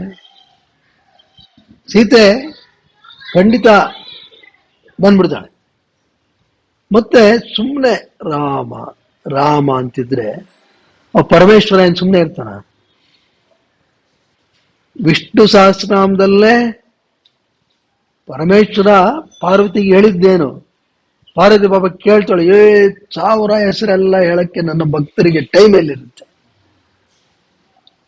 ಏನಾದ್ರೂ ಕೇನೋಪಾಯೇನ ಲಘುನ, ಸುಲಭವಾದ ಉಪಾಯವನ್ನು ಹೇಳಿ ಅಂತ ಹೇಳಿದ್ರೆ ಪರಮೇಶ್ವರ ಹೇಳಿದ್ದೇನು? ಶ್ರೀರಾಮ ರಾಮ ರಾಮೇತಿ ರಮೇ ರಾಮೇ ಮನೋರಮೆ ಸಹಸ್ರನಾಮ ತತ್ತುಲ್ಯಂ ರಾಮನಾಮವರಾನನೆ. 1000 ಹೆಸರು ಹೇಳಕ್ಕಾಗಲಿಲ್ಲ ಅಂದ್ರೆ ಸುಮ್ಮನೆ ರಾಮ ರಾಮ ರಾಮ ಸಾಕು. ಅಲ್ಲಿ ಎಷ್ಟು ಶಕ್ತಿ ಕೊಡ್ಬೇಕೋ ಇಲ್ಲಿ ಕೊಟ್ಬಿಡ್ತೀನಿ ಅಂತ. ಹಾಗಾಗಿ ನೀ ರಾಮ ರಾಮ ಅಂತ ಹೇಳಿದ್ರೆ ಹನುಮಂತ ಸೀತೆ ಅಷ್ಟೇ ಅಲ್ಲ, ಈಶ್ವರ ಬಂದ್ಬಿಡ್ತಾನೆ. ಈಶ್ವರ ಬಂದ್ರೆ ಏನ್ ಪಾರ್ವತಿ ಸುಮ್ಮನೆ ಇರ್ತಾಳ? ಅಪ್ಪ ಅಮ್ಮ ಇಬ್ರು ಬಂದ್ಮೇಲೆ ಗಣೇಶ ಸುಬ್ರಹ್ಮಣ್ಯ ಅವರು ಬಂದ್ಬಿಡ್ತಾರೆ. ಇವರೆಲ್ಲರೂ ಬಂದ್ಬಿಟ್ಟ ಮೇಲೆ ಇನ್ನೇನು ಲಕ್ಷ್ಮಿ ವಿಷ್ಣು ಅವ್ರು ಸುಮ್ಮನೆ ಇರ್ತಾರ? ಇಂಪಾರ್ಟೆಂಟ್ ಮೀಟಿಂಗ್ ಅಲ್ಲಿ ನಡೆಯುತ್ತೆ, ಅಲ್ಲಿ ಇಂಪಾರ್ಟೆಂಟ್ ಜನ ಬಂದ್ಬಿಡ್ತಾರೆ, ಎಲ್ಲಿದ್ರು ಬಂದ್ಬಿಡ್ತಾರೆ ಅಲ್ವೇ? ಗೌರ್ಮೆಂಟ್ ಅಲ್ಲಿ ಸುಮ್ಮನೆ ಕ್ಯಾಬಿನೆಟ್ ಮೀಟಿಂಗ್ ಅಂತ ಕರೆದ್ರೆ ಸಾಕು, ಯಾವುದೋ ಊರಿಂದ ಎಲ್ಲ ಡಗ್ ಡಗ್ ಡಗ್ ಬಂದು ಸೇರ್ಕೊಂಡ್ಬಿಡ್ತಾರೆ. ಇಲ್ಲ ಹಂಗೆ ಬಂದ್ಬಿಡ್ತಾರೆ. ವಿಷ್ಣು ಬಂದ್ಮೇಲೆ ದಶಾವತಾರನು ಬಂದ್ಬಿಡುತ್ತೆ ಕಣಯ್ಯ. ನೋಡಯ್ಯ, ಇಷ್ಟು ದಶಾವತಾರಗಳು ಅಲ್ಲಿ ಬಂದ್ಬಿಟ್ರೆ ಇನ್ ಋಷಿಮುನಿಗಳೇನು ಇಂಥ ಸಂದರ್ಭ ಬಿಡ್ತಾರ? ಅವರು ಬಂದ್ಬಿಡ್ತಾರೆ. ಹಾಗಾಗಿ ಇದು ರಾಮನಾಮದ ವಿಶೇಷ ಕಣಯ್ಯ. ಸುಮ್ಮನೆ ರಾಮ ರಾಮ ಅನ್ನು ಮಿಕ್ಕಿದೆಲ್ಲ ನಿನಗೆ ನಡೆಯುತ್ತೆ. ಮತ್ತೆ ಇದಕ್ಕೇನು ಆವಾಹನೆ, ನೈವೇದ್ಯ, ಎಲ್ಲ ಯಾವುದು ಬಾಜಾ ಭಜಂತ್ರಿ ಎಂಥದ್ದು ಬೇಡ. ಸುಮ್ಮನೆ ರಾಮ ರಾಮ ಅಂತಿದ್ರೆ ಎಲ್ಲ ಬಂದ್ಬಿಡ್ತಾರೆ. ಇದು ಕಣೆಯ ರಾಮನಾಮದ ಮಹಿಮೆ. ರಾಮ ಅನ್ನೋ ಪದಕ್ಕೆ ಅಷ್ಟು ಶಕ್ತಿ ಇದೆ ಕಣಯ್ಯ. ಹಾಗಾಗಿ ನೀನು ರಾಮನಾಮವನ್ನ ಜಪಿಸು. ಇದು ಪದ್ಮಪುರಾಣದಲ್ಲೂ ಬಹಳ ಸ್ಪಷ್ಟವಾಗಿ ಹೇಳಿದೆ ರಾಮನಾಮದ ಮಹಿಮೆ. ಮತ್ತೆ ನಮ್ಮ ನೀವು ಗ್ರಂಥಗಳನ್ನ ಗಮನಿಸಿದ್ರೆ ತಾರಕ ಮಂತ್ರಗಳು ಅಂತ ಎರಡಕ್ಕೆ ಕರೀತಾರೆ. ಒಂದು ಓಂ, ಇನ್ನೊಂದು ರಾಮ. ರಾಮ ತಾರಕ ಮಂತ್ರ. ತಾರಕ ಅಂತ ಹೇಳಿದ್ರೆ ದಾಟಿಸುತ್ತೆ ಅಂತ. ಯಾತ್ರಿಂದ ದಾಟಿಸುತ್ತೆ? ಭವಸಾಗರದಿಂದ, ಸಂಸಾರವೆಂಬ ಸಾಗರದಿಂದ ದಾಟಿಸುತ್ತೆ. ದಾಟಿಸುತ್ತೆ ಅಂತ ಹೇಳಿದ್ರೆ ಸಂಸಾರದಿಂದ ಓಡೋಗ್ತೀವಿ ಅಂತಲ್ಲ, ಸಂಸಾರ ತಾಪ ನಮ್ಮನ್ನ ಕಾಡಲ್ಲ. ಇದು ಅದಕ್ಕೆ ರಾಮ ತಾರಕ ಮಂತ್ರ. ಇದಕ್ಕಷ್ಟು ಶಕ್ತಿ ಇದೆ. ಮತ್ತೆ ಇದು 3 ಅಕ್ಷರಗಳಾಗಿ ನೋಡ್ಬೋದು. ರ ಆ ಮ, ರಾಮ ಅನ್ನೋದು. ಅದಕ್ಕೆ ಕೆಲವರು ರಾ ಅಂತ ಹೇಳಿದ್ರೆ ರುದ್ರ, ಆ ಅಂದ್ರೇನು? ಆ ಬಿಗಿನಿಂಗ್, ಕ್ರಿಯೇಟರ್, ಬ್ರಹ್ಮ. ಮಾ ಅಂದ್ರೆ ವಿಷ್ಣು. ಇದೆಲ್ಲದರ ಸಂಗಮ ನೋಡಪ್ಪ ರಾಮ. ಮತ್ತೆ ರಮತೆ ಇತಿ ರಾಮ. ರಮತೆ ಅಂತ ಹೇಳಿದ್ರೆ ರೆವೆಲ್, ಎಂಜಾಯ್. ಯಾವುದು ಆನಂದವನ್ನು ಕೊಡುತ್ತೋ ಅದು ರಾಮ. ಹಾಗಾಗಿ ರಾಮನಾಮವನ್ನ ನೀನು ಉಚ್ಚರಿಸು. ಇದು ಒಂದು ತಾರಕ ಮಂತ್ರ. ಮತ್ತೆ ಇದನ್ನ ವಾಲ್ಮೀಕಿ ಕಥೆಯಲ್ಲೂ ನಾವು ಕೇಳಿದ್ದೀವಿ. ಮೊದಲೇನಾಗಿದ್ದ, ಅವನಿಗೆ ನಾರದರಿಂದ ರಾಮನಾಮದ ಉಪದೇಶ ಆಯ್ತು, ಇರ್ಲಿ ಬಿಡಿ, ಮರ ಅಂತಲೂ ಏನೋ ಹೇಳ್ಕೊಟ್ರು. ಒಟ್ಟಾರೆ ಅವನು ಇದನ್ನು ಉಚ್ಚರಿಸ್ತಾ ಇದ್ದ. ರಾಮನಾಮದ ಜಪದಿಂದ ಆತ ಏನಾದ? ವಾಲ್ಮೀಕಿ ಮಹರ್ಷಿ ಆದ. ಮತ್ತೆ ರಾ ಅಂತ ಹೇಳಿದ್ರೆ ಸೂರ್ಯ, ಆ ಅಂತ ಹೇಳಿದ್ರೆ ಅಗ್ನಿ, ಮಾ ಅಂತ ಹೇಳಿದ್ರೆ ಚಂದ್ರ, ಮೂನ್. ಇದೆಲ್ಲದರ ಸಂಗಮ ಅಂತ ಹೇಳಿದ್ರೆ ಸೂರ್ಯನ ಪ್ರಖರತೆ, ಅಗ್ನಿಯ ಒಂದು ಅರಿವು, ಆ ಚಂದ್ರನ ತಂಪು, ಇದೆಲ್ಲವೂ ಕೂಡಿರ್ತಕ್ಕಂಥದ್ದು ರಾಮನಾಮ. ಇಷ್ಟ ಅಲ್ಲ, ಇದು ಹೆಂಗ್ ಬಂತು ರಾಮ ಅಂತ ಹೇಳಿದ್ರೆ, ನಮ್ಮಲ್ಲಿ 2 ಪ್ರಸಿದ್ಧ ಮಂತ್ರಗಳಿದೆ. ಒಂದು ಓಂ ನಮೋ ನಾರಾಯಣಾಯ, ಓಂ ನಮಃ ಶಿವಾಯ ಅಲ್ವೇ? 2 ಪ್ರಸಿದ್ಧ ಮಂತ್ರಗಳು. ಈ ನಾರಾಯಣದಲ್ಲಿ ರಾ ತಗೊಳ್ಳಿ. ರಾ ಯಾಕಂದ್ರೆ ನಾರಾಯಣದಲ್ಲಿ ರಾ ಅಂತಕ್ಕಂಥದ್ದು ಬಹಳ ಕೀಲಕವಾಗಿರ್ತಕ್ಕಂಥದ್ದು. ಕೀಲಕವಾಗಿರ್ತಕ್ಕಂಥದ್ದು ಅಂತ ಹೇಳಿದ್ರೆ ಮೋಸ್ಟ್ ಇಂಪಾರ್ಟೆಂಟ್ ಲೆಟರ್. ನಾರಾಯಣದಲ್ಲಿ ರಾ ತೆಗೆದ್ಬಿಟ್ರೆ ನಾಯನ ಅಂತ ಆಗ್ಬಿಡಿ. ನಾಯನ ಅಂತ ಹೇಳಿದ್ರೆ ನಾಟ್ ಗುಡ್ ಅಂತ, ಒಳ್ಳೇದಲ್ಲ ಅಂತ. ರಾ ಇದ್ರೇನೆ ಅದಕ್ಕೆ ಬಲ. ಅದರಿಂದ ರಾ ತಗೊಂಡ್ರು. ನಮ ಶಿವಾಯದಲ್ಲಿ ಮಾ ತಗೊಂಡ್ರು. ಅಲ್ಲೂ ಮಾ ಕೀಲಕ. ನಮ ಶಿವಾಯದಲ್ಲಿ ಮಾ ಬಿಟ್ಬಿಟ್ರೆ ಏನಾಗುತ್ತೆ? ನ ಶಿವಾಯ ಅಂತಂದ್ರೆ ಶಿವಾನೇ ಇಲ್ಲ ಅಂತ. ಇದೆರಡನ್ನು ಸೇರಿಸಿ ಅವ್ರೇನ್ ಮಾಡಿದ್ರು? ರಾಮ. ಹಾಗಾಗಿ ನಾವು ರಾಮ ಅಂದ್ಬಿಟ್ರೆ ಓಂ ನಮೋ ನಾರಾಯಣಾಯ ಪ್ಲಸ್ ನಮಃ ಶಿವಾಯ, ಎರಡು ಮಂತ್ರಗಳ ಸಾರವು ನಮಗೆ ಲಭ್ಯ ಆಗತ್ತೆ. ಅದಕ್ಕಾಗಿ ಅಪ್ಪ ರಾಮನಾಮವನ್ನ ನೀನು ಹೇಳು. ಈ ರಾ ಅಂದ್ರೇನೆ ಅದು ನಮಗೆ ಶುದ್ಧಿಯನ್ನು ಕೊಡುತ್ತೆ.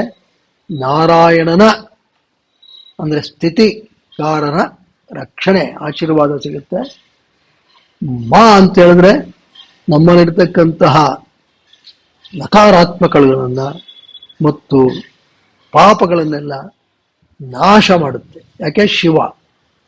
ಹಾಗಾಗಿ ನೋಡಪ್ಪ, ಇದು ಬಹಳ ಪವಿತ್ರವಾಗಿರ್ತಕ್ಕಂಥದ್ದು ಅಂತ. ಇದೆಲ್ಲ ಪೆರಿಯವ ಅವರೇ ಹೇಳಿರ್ತಕ್ಕಂಥದ್ದು. ಹೇಗೆ ಇದು ತಾರಕ ಮಂತ್ರ ಆಯಿತು ರಾಮನಾಮ ಅಂತಕ್ಕಂಥದ್ದು ಅಂತ ಅದನ್ನು ನಾವು ಗಮನಿಸ್ಬೇಕು.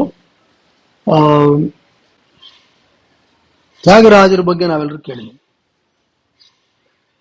ಅವರು ರಾಮನ ಪರಮ ಭಕ್ತರು. ರಾಮನ ಬಗ್ಗೆ ಬೇಕಾಷ್ಟು ಕೀರ್ತನೆಗಳನ್ನ ಬರೆದಿದ್ದಾರೆ. ಇಲ್ಲಿ ತ್ಯಾಗರಾಜರು ಅದು ಮಾಡಿದಾಗ ತ್ಯಾಗರಾಜರು ಹೇಳ್ತಾ ಇದ್ರಂತೆ, ನಾವು ಈಗ ರಾಮ ಇದ್ದಾಗ ನಾನು ಇದ್ದಿದ್ರೆ ಎಷ್ಟು ಚೆನ್ನಾಗಿತ್ತು, ಕಣ್ಣಾರೆ ಆ ರಾಮನ ವೈಭವವನ್ನು ನೋಡ್ಬೋದಾಗಿತ್ತು. ಈಗ ನನಗೆ ಆ ಭಾಗ್ಯ ಇಲ್ಲ.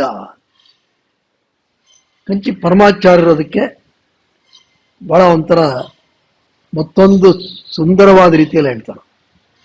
ಇದೆಲ್ಲ ನೇರು ಮಟ್ಟದಲ್ಲಿ ಇರೋರಿಗೆ ಸಾಧ್ಯ, ಯಾರಿಗೂ ಸಾಧ್ಯ. ಅವರೇ ಹೇಳ್ತಾರೆ, ಕಂಚಿ ಪರಮಾಚಾರ್ಯರು, ನನಗೆ ಹಾಗೆ ಅನ್ಸಲ್ಲ, ನಾನು ಆಗಿಲ್ದೇ ಇರೋದು ಚೆನ್ನ, ಈಗಿರೋದೇ ಚೆನ್ನ. ಕಾರಣ ಏನಪ್ಪಾ ಅಂತ ಹೇಳಿದ್ರೆ ರಾಮ. ನಾನು ಇದೇ ತರ ಕಾಷಾಯ ವಸ್ತ್ರಧಾರಿಯಾಗಿ ಆವಾಗೇನಾದ್ರೂ ಇದ್ದಿದ್ರೆ, ರಾಮ ಎಂಥ ವ್ಯಕ್ತಿ, ತಾನು ಆನೆ ಮೇಲೆ ನಗರ ಪ್ರದರ್ಶನಕ್ಕೆ ಹೊರಟಿದ್ರು ಯಾರಾದರೂ ಸನ್ಯಾಸಿಗಳು ಕಂಡ್ರೆ ಇಳಿದು ಬಂದು ಕಾಲಿಗೆ ಬಿದ್ದು ನಮಸ್ಕಾರ ಮಾಡ್ಬಿಡೋಣ. ಗುರುಗಳು ಕಂಡ್ರೆ ಓಡ್ ಬಂದು ನಮಸ್ಕಾರ ಮಾಡ್ಬಿಡೋಣ. ರಾಮ ಅಷ್ಟು ವಿನಯಶೀಲತೆ, ಪೂರ್ವಭಾಷಿ. ಅವಾಗೇನಾಗ್ಬಿಡೋದು, ಆತ ನನ್ನ ಕಾಲಿಗೆ ನಮಸ್ಕಾರ ಮಾಡ್ಬಿಡೋನು. ಈಗ ನಾನು ಆತನ ಕಾಲಿಗೆ ನಮಸ್ಕಾರ ಮಾಡುವ ಅವಕಾಶ ನಾನು ಈಗಿರೋದ್ರಿಂದ ಸಿಕ್ಕಿದೆ. ಆಗಿದ್ದಿದ್ರೆ ನಾನು ಇದು ಕಳ್ಕೊಂಡ್ಬಿಡ್ತಾ ಇದ್ದೆ ಅಂಥೇಳಿ ರಾಮ ನಾಮದ ಒಂದು ಮಹಿಮೆಯನ್ನ ಹೇಳ್ತಾರೆ. ಮತ್ತೆ ಇವರು ಅಂದರೆ ಪರಮಾಚಾರ್ಯರು, ಇವರು 1894ರಲ್ಲಿ ಇವರ ಜನನ. ಈ ಬಗ್ಗೆ ನಾವು ಹಿಂದೆ ಸಾಕಷ್ಟು ವಿಷಯಗಳನ್ನು ಹಂಚ್ಕೊಂಡಿದ್ದೀವಿ. 1907ರಲ್ಲಿ ಅಂದ್ರೆ ಇವ್ರಿಗಿನ್ನ 13 ವರ್ಷ. ಒಂದು ಪರಿಸ್ಥಿತಿ ಹೆಂಗ್ ಬರುತ್ತೆ ಅಂತ ಹೇಳಿದ್ರೆ, ಇವ್ರನ್ನ ಕರೆಸ್ಕೋತಾರೆ ಕಲವೈ. ಯಾಕೆ? ಇವರ ಗುರುಗಳಲ್ಲಿರ್ತಾರೆ, ಮಹೇಂದ್ರ ಸರಸ್ವತಿ. ಇವ್ರ ಹಿಂದಿನವರು ಚಂದ್ರಶೇಖರ ಸರಸ್ವತಿಗಳು. ಅವರು ಒಂದು ಏನದು ಸಿಡುಬು ರೋಗ ಅದು ಬಂದು ಇಬ್ರು ಹೊಟ್ಟೋಗ್ತಾರೆ. ಅಷ್ಟರಲ್ಲಿ ಇವ್ರಿಗೆ ವ್ಯವಸ್ಥೆ ಮಾಡಿ ಇವ್ರು ಕರ್ಸ್ಕೊತಾರೆ. ಯಾಕೆ ಅಂತ ಹೇಳಿದ್ರೆ ಇನ್ನ ಮೊದಲೇ ಇವ್ರನ್ನ ಈತಾನೆ ಅಂತ ಗುರುತು ಮಾಡಿಬಿಟ್ಟಿದ್ರು. ಅಂತ ಮಹಾನ್ ವ್ಯಕ್ತಿಗಳು ಇದ್ದಂಥದ್ದು ಅವ್ರಿಗೆ ಗೊತ್ತಿತ್ತು. ಸೊ ಇವ್ರು ಕರ್ಸ್ಕೊತಾರೆ. ಅಲ್ಲೇನಾಗುತ್ತೆ, ಕಾಂಚೀಪುರಮಿಂದ ಕಲವೈಗೆ ಇವ್ರಿಗೊಂದು ಗಾಡಿ ಕಳಿಸ್ತಾರೆ. ಒಂದು ಗಾಡಿನಲ್ಲಿ ಒಬ್ಬ ವ್ಯಕ್ತಿನ ಕಳಿಸ್ಬಿಟ್ಟು ಇವ್ರನ್ನ ಮಾತ್ರ ಕರ್ಕೊಂಬ ಅಂತ. 13 ವರ್ಷದ ಬಾಲಕ ಈ ಕೂರ್ಸ್ಕೊಂಡವನು ಆ ಜಟ್ಕ ಓಡಿಸ್ತಕ್ಕಂಥ ವ್ಯಕ್ತಿ ಕರ್ಕೊಂಡು ಹೋಗ್ತಾರೆ, ಬಾ ನಿನ್ ಬಂದ್ಬಿಡು ಅಂತ. ಇವ್ರು ಕೂತಿರ್ತಾರೆ, ಏನಕ್ಕೋ ಕರಿತಾ ಇರೋ ಮೋಸ್ಟ್ಲಿ, ಯಾಕೆಂತ ಹೇಳಿದ್ರೆ ಇವ್ರಿಗೆ ಸಂಬಂಧಿಕರು ಅಲ್ಲಿ ಮಹೇಂದ್ರ ಸಂತೋಷ್. ಏನೋ ಮೋಸ್ಟ್ಲಿ ನನಗೇನೋ ಲೆಕ್ಕ ಇಡೋದೋ ಏನೋ ಕೆಲಸ ಕೊಡಕ್ಕೆ ಕರಿತಾ ಇದ್ದಾರೆ. ಆಗ ಈ ವ್ಯಕ್ತಿ ಹೇಳ್ತಾರೆ, ನೋಡಪ್ಪ ಈ ಮಠದ ಆಚರಣೆ ಈ ತರ ಇರುತ್ತೆ, ಈ ಮಠದಲ್ಲಿ ಹಿಂಗಿಂಗ್ ನಡೆಯುತ್ತೆ ಅಂತ ಹೇಳಿ ಹೇಳ್ತಾರೆ. ಈಗ ನೀನು ಕರ್ಕೊಂಡು ಹೋಗ್ತಾ ಇರೋದು ಸನ್ಯಾಸ ದೀಕ್ಷೆಗೆ, ನೀನು ಈ ಮಠಾಧಿಪತಿ ಆಗ್ಬೇಕು. ಆಗ ಇವರಲ್ಲೇ ಬೋರ್ಲ್ ಬಿದ್ದು ಮಲ್ಕೊಂಡ್ಬಿಟ್ರಂತೆ, ಅಳು ಬಂದ್ಬಿಡ್ತಂತೆ. ಪಾಪ ಇನ್ನು 13 ವರ್ಷದ ಬಾಲಕ. ಆಗ ಅವರೇ ಹೇಳಿದ್ದಾರೆ, ನನಗೇನೂ ತೋಚ್ಲಿಲ್ಲ, ನಾನು ಮುಖ ಕೆಳಗೆ ಮಾಡಿ ರಾಮ ರಾಮ ರಾಮ ರಾಮ ಅಂತಿದ್ದೆ. ಅಂದ್ರೆ ಇವರು ಕೇವಲ ರಾಮ ಜಪವನ್ನು ಮಾಡಿ ಅಂತ ಎಲ್ರಿಗೂ ಹೇಳಿದ್ದಲ್ಲ, ಅವರಲ್ಲಿ ರಾಮ ರಕ್ತಗತವಾಗಿದ್ದ. ಹೀಗೆ ಅವರು ಸನ್ಯಾಸಾಶ್ರಮವನ್ನು ಸ್ವೀಕರಿಸ್ತಾರೆ. ಇನ್ನೊಂದು ಘಟನೆ ಹೇಳಿ ಮುಕ್ತಾಯ ಮಾಡ. ಒಬ್ಬ ಇವರ ಆಶ್ರಮದ ಮಠದ ಒಬ್ಬ ಶ್ರೀಮಂತ ಭಕ್ತ ಇದ್ದ, ಇವರಲ್ಲಿಗೆ ಬರ್ತಾ ಇದ್ದ. ಆ ವ್ಯಕ್ತಿ ಏನಪ್ಪಾ ಅಂತ ಹೇಳಿ, ಏನೇ ಆಗ್ಬೇಕಾದ್ರೆ ಕೇಳೋದು, ಏನಾದ್ರು ತಗೋಬೇಕಾದ್ರೆ ಎಲ್ಲ ಕೇಳೋದು. ಒಮ್ಮೆ ಕಾರು ತಗೊಂಡಿದ್ದ, ಹೊಸ ಕಾರು. ಬಂದು ಇವ್ರ ಹತ್ರ, ಗುರುಗಳೇ ಕಾರ್ ತಗೊಂಡಿದ್ದೀನಿ, ಈ ಕೀ ನೀವು ನನಗೆ ಆಶೀರ್ವಾದ ಮಾಡಿ ಕೊಡಬೇಕು ಅಂತ.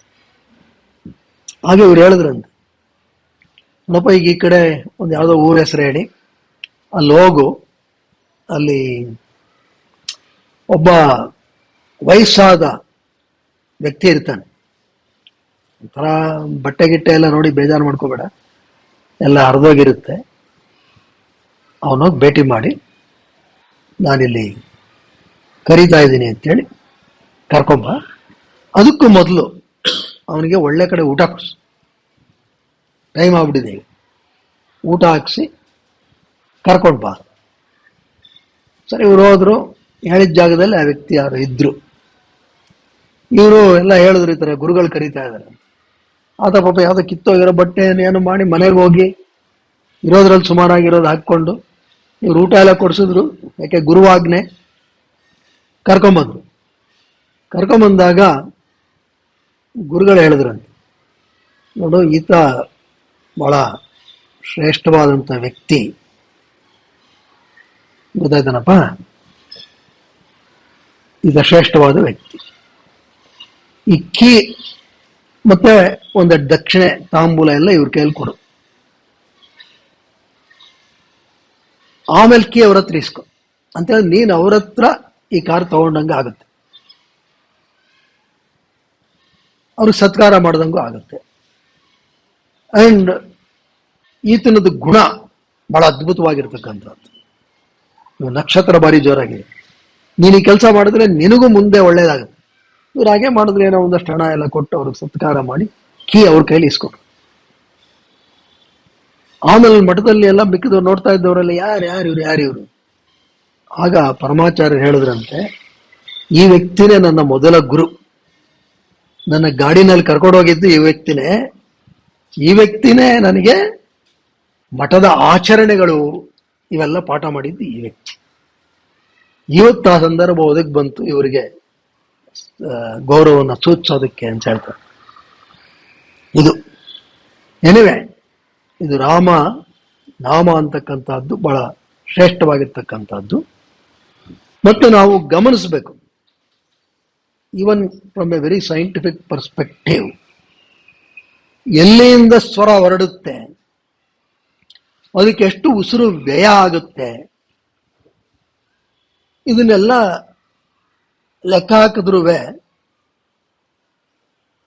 ಅತ್ಯಂತ ಕನಿಷ್ಠ ಶಕ್ತಿಯಲ್ಲಿ ಉಚ್ಚರಿಸಬಹುದಾದಂತಹ ಏಕೈಕ ನಾಮ ರಾಮ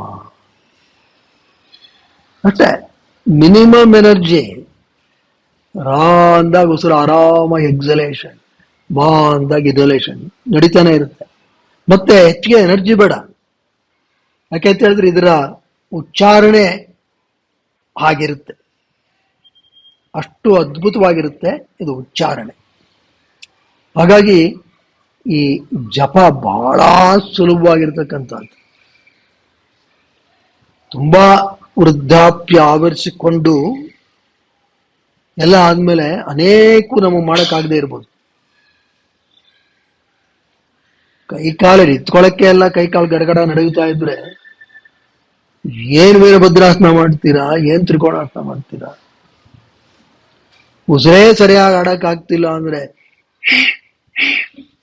ಯಾರು ಮಾಡ್ತಾರೆ? ಕಪಾಲಭಾತಿಯೂ ಇಲ್ಲ, ಭಸ್ತ್ರಿಕೂ ಇಲ್ಲ. ಆದ್ರೆ ರಾ ರಾ ರಾ ಲೀಸ್ಟ್ ಎನರ್ಜಿ. ಯಾಕೆಂತ ಹೇಳಿದ್ರೆ ನೀವು ನೋಡಿ, ವಯಸ್ಸಾಗ್ತಾ ಆಮೇಲೆ ಜೋರಾಗಿ ಕೆಲವೆಲ್ಲ ಮಂತ್ರನೂ ಹೇಳಕ್ಕಾಗಲ್ಲ. ಒಬ್ಬ ಎಷ್ಟೋ ಜನ ಹಾಡುಗಾರರು ಕೇಳಿಸ್ಕೊಂಡಿದ್ದೀರಾ? ಏಜ್ ಆಗ್ತಾ ಆಮೇಲೆ ಇದು ಬರಲ್ಲ, ಏನು ಮಾಡಕ್ಕಾಗಲ್ಲ, ದೇಹ ಧರ್ಮ. ಆದ್ರೆ ರಾಮಂಗ ಅದು ಯಾವುದೂ ಇಲ್ಲ ರೀ. ಐಸಿಯುನಲ್ಲಿ ಬೇಕಾದ್ರೂ ಸುಮ್ಮನೆ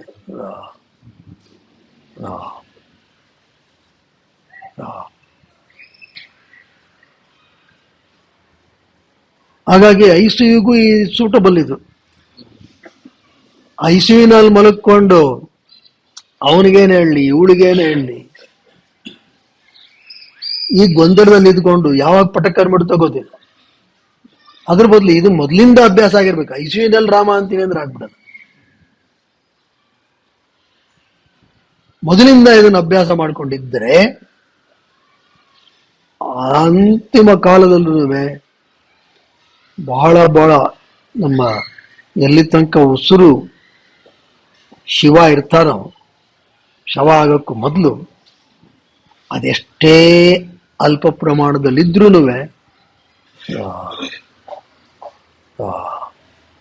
ಅನ್ನು. ಯಾಕೆಂತ ಹೇಳಿದ್ರೆ ಅದು ಆ ರೀತಿಯಾಗಿರ್ತಕ್ಕಂಥದ್ದು. ಆ ರೀತಿಯಲ್ಲಿ ಇರೋದ್ರಿಂದ ಇನ್ನೊಂದೇನಪ್ಪ ಬಹಳ ಮುಖ್ಯ ಅಂತ ಹೇಳಿದ್ರೆ, ಇದು ಅಭ್ಯಾಸ ಆಗಿದ್ರೆ, ಯಾಕೆಂತ ಹೇಳಿ ರಾಮ ಅಂತ ಹೇಳಿದ್ರೆ ಆಗ್ಲೇ ಹೇಳಿದ್ವಿ, ನಾರಾಯಣ ಶಿವ ಎರಡೂ ಇದೆ. ಎರಡೂ ಇದೆ ಅಂತ ಹೇಳಿದ್ಮೇಲೆ ಅದೇ ಎಲ್ಲ ಸರ್ವವ್ಯಾಪಿ. ಸರ್ವವ್ಯಾಪಿ ಅಂತ ಹೇಳಿದ್ರೇನು? ಕಾನ್ಶಿಯಸ್ನೆಸ್. ಬ್ರಹ್ಮ, ಸೃಷ್ಟಿಕರ್ತ ಬ್ರಹ್ಮ ಅಲ್ಲ, ಎಲ್ಲವನ್ನು ವ್ಯಾಪಿಸಿಕೊಂಡಿರ್ತಕ್ಕಂತಹ ಬೃಹತ್ ಬ್ರಹ್ಮ ರಾಮ. ಎರಡಕ್ಕೇನು ವ್ಯತ್ಯಾಸ ಇಲ್ಲ ಅಂತ ಹೇಳಿದ್ರೆ ಏನು? ರಾಮ ಅಂತ ಯಾರು ದೇಹವನ್ನು ತ್ಯಾಗ ಮಾಡ್ತಾರೋ, ಭಗವದ್ಗೀತೆಯಲ್ಲಿ ಹೇಳ್ತಾರೆ 8ನೇ ಅಧ್ಯಾಯದಲ್ಲಿ, ಎಂಬೆಂವಾಪಿ ಸ್ಮರನ್ ಭಾವಂ ತ್ಯಜತ್ಯಂತೆ ಕಲೇವರಂ ತಂ ತಮೇ ವೈತ್ತಿ ಕೌಂತೆಯ ಸದಾ ತದ್ಭಾವ ಭಾವಿತಾ.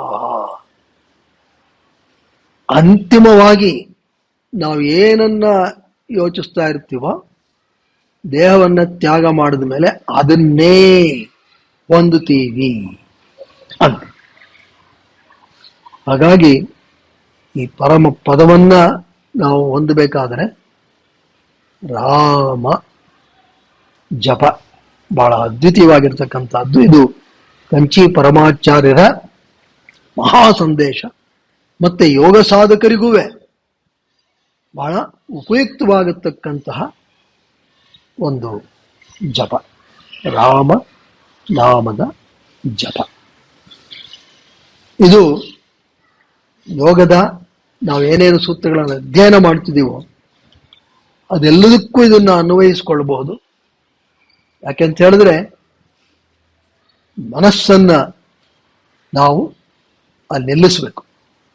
ರಾಮನೇ ಸರ್ವವ್ಯಾಪಿ ಅಂತ ಗೊತ್ತಾಗಿ ಅದ್ರ ಮೇಲೆ ನಾವು ಸಂಯಮ ಅಂತ ಹೇಳಿದ್ರೆ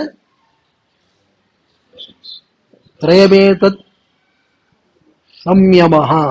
ಯಾವುದು? 3: ಧಾರಣ, ಧ್ಯಾನ, ಸಮಾಧಿ. ಇದಿಷ್ಟನ್ನು ನಾವು ಸಂಯಮ ಮಾಡಲಿಕ್ಕೆ ಪ್ರಾರಂಭ ಆದರೆ, ಅಂದ್ರೆ ಬೇರೆ ಏನೇನಿರಬಾರ್ದು, ಆಗ ನಾವು ಆ ಪರಮ ಪದವನ್ನ, ಅಂದ್ರೆ ನಮ್ಮ ಒಂದು ಮೂಲವನ್ನ ತಲುಪೋದಕ್ಕೂ ಸಾಧ್ಯ ಆಗುತ್ತೆ. ಹಾಗಾಗಿ ಗುರುಗಳು ಹೇಳಿದ್ರು, ಅರ್ಜುನ ಇದನ್ನಾದ್ರೂ ಪಾಲಿಸೆ. ದಿನ ಬೆಳಗ್ಗೆ ಅದು ಒಂದು 10 ನಿಮಿಷ ಸುಮ್ಮನೆ ಕೂತ್ಕೋ,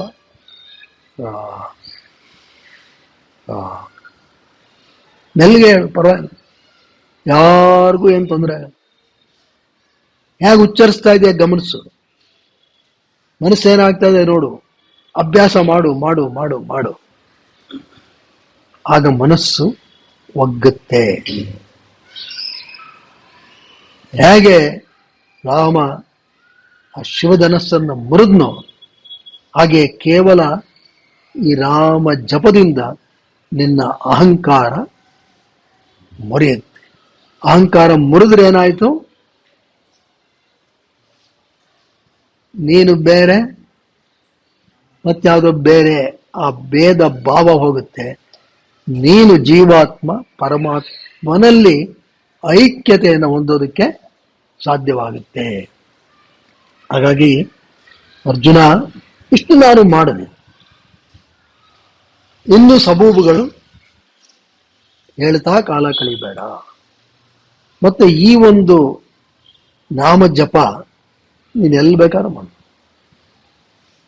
ಮೆಟ್ರೋಲ್ ಹೋಗ್ತಿದೀಯಾ, ಮಾಡು.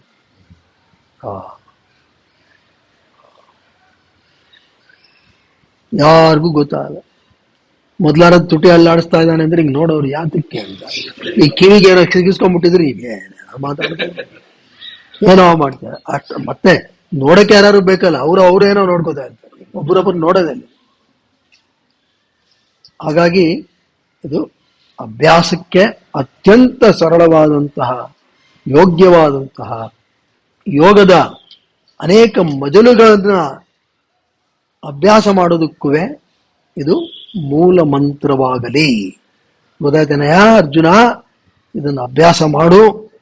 ಇನ್ನ 1 ತಿಂಗಳು ಸಮಯ ಇರುತ್ತೆ, ಅಯ್ಯೋ ಇನ್ನ ಸಮಯ ಇದೆ ಅಂತ ಕೂರಬೇಡ.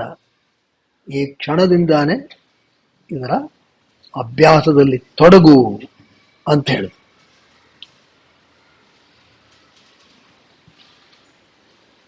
ಹಾಗಾಗಿ ಇದೆಲ್ಲ ಇವತ್ತು ಏನೆಲ್ಲ ಹೇಳಿದ್ರು ಇದೆಲ್ಲ ಕಂಚಿ ಪರಮಾಚಾರ್ಯರು ತಮ್ಮ ಜೀವನದಲ್ಲಿ ಉಪದೇಶ ಮಾಡಿರ್ತಕ್ಕಂಥದ್ದು. ನಮ್ಮೆಲ್ಲರಿಗೂ ಪರಮಾಚಾರ್ಯರು ಅತ್ಯಂತ ಪೂಜನೀಯರು, ಪ್ರಾತಸ್ಮರಣೀಯರು. ಅವರ ಅನುಗ್ರಹದಿಂದಾನೇ ಇವತ್ತು ನಮ್ಮೆಲ್ಲ ಚಟುವಟಿಕೆಗಳು ಯೋಗ ಮಂದಿರದಲ್ಲಿ ನಡೀತಾ ಇರತಕ್ಕಂಥದ್ದು. ಅವರ ದಿವ್ಯ ಅನುಗ್ರಹ ನಮ್ಮೆಲ್ಲರ ಮೇಲೆ ಸದಾ ಇರಲಿ ಅಂತ ಹೇಳಿ ಪರಮಾಚಾರ್ಯರ ಪಾದಗಳಲ್ಲಿ ನಮಿಸುತ್ತಾ,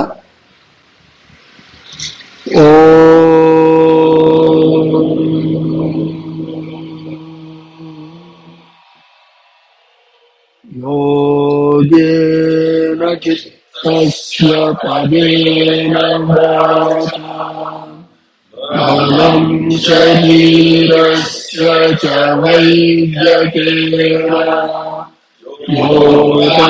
ಯೋಗಾಕರೋತ್ತಂ ಪ್ರವರಂ ಮುನೀನಾಂ ಪತಂಜಲಿಂ ಧನಂಜಯನಾಯಕೋಸ್ಮಿ.